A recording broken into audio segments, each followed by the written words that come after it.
是山神杀了他。听完回答，魏无羡无言地笑了一阵，拍拍少年的肩膀，道：好小子，琴修得不错。魏前辈，这是怎么回事？那少年收起琴根过来，他是在撒谎吧？山神怎么会杀人？山神不能，神不能害人，是吧？魏无羡道。少年点点头，说是山神，实际是乡民的一厢情愿。有些地方人杰地灵，天生便会孕育出有意识的灵物，民间所称的山神，其实正是其中一种产物。山神由天地灵气孕育而生，气息纯净，只能救人，不能杀人。如若犯禁，便会堕落为鬼，这是公认的法则。而他们眼前这座山，非但没有拯救这些迷途的乡民，反而将他们吞入山中，不许离去。魏无羡拍拍少年的头，示意他去叫其他人到寺庙内集合，自己一掀衣摆，跨入门内。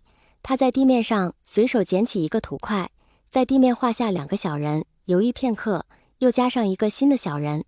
见人群集中过来，他才开口，简单介绍了刚刚问灵的情况，接着道：云平山上有山神，传言能引领迷途之人找到方向。他在小人上空画下一座山，金灵皱皱眉，觉得这幅画笔法随性至极，丑得人神共愤。看着寺庙的破旧情况，这座神诞生起码已有数百年，百年成长，足够这位山神生出不小的灵智，去理解更加复杂的情况。据我们上山以来的经历，这位山神法力不高，引人出山大抵是靠幻象，而没有直接影响活人的能力。神与人共同相处数百年，直到这2个人上了山。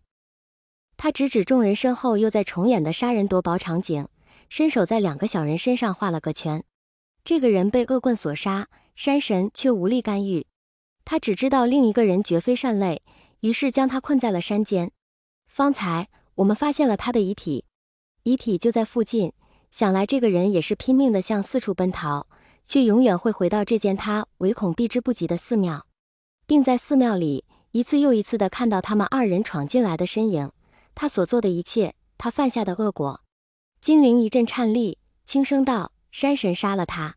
眼睁睁看着自己要保护的人被人残忍杀害，山神选择用自己的方式为他的子民复仇，同时避免这个人继续祸害四方。但山神是不能杀人的，神杀人是犯下大忌，自此他就再也不能是神了。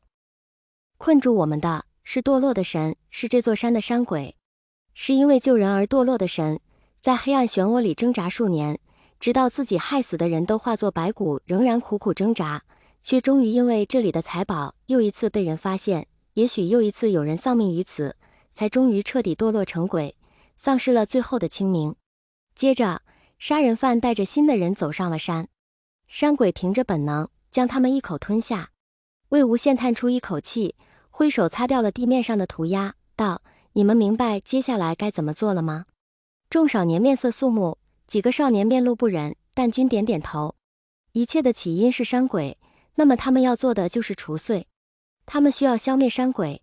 金灵一手捏诀，另一只手把一张黄符按在树上，他迅速后退几步，稍待片刻，黄符自燃，什么也没有发生。这可也不是，他烦躁地甩甩手，在树干上画下一个城，继续走向下一棵树。所谓山鬼化身，亦或山神化身，最初诞生之时，一定是由山上的一样生物孕育而生的。成长之后，它的存在将无处不在。如果要杀死山鬼，唯一的方法也只能是找出化身，一刀两断。而山神堕落为鬼之后，他的怨气便能够被黄符所捕捉。如若符纸燃尽后，这个生物出现了异动，那么它也就一定是山鬼化身了。但云平山生灵众多，如若一个一个找下去，犹如大海捞针，不知道何时才能结束。那种小树苗就先算了。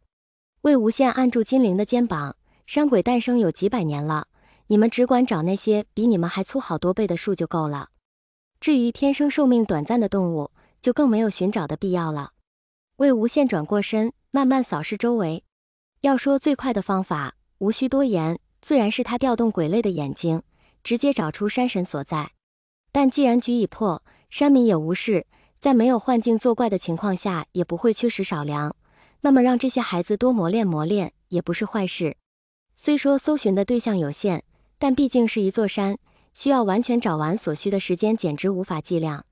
蓝丝追擦擦额头上的汗，伸手到乾坤袖中去摸符纸，突地发现自己的符纸已寥寥无几。如果他快要耗尽的话，那么其他人大概也即将告罄了。蓝丝追掏出一张符纸，看看脚下，又看看山头。山神会在哪里诞生呢？他又是如何拥有那样正直而悲天悯人的本性的？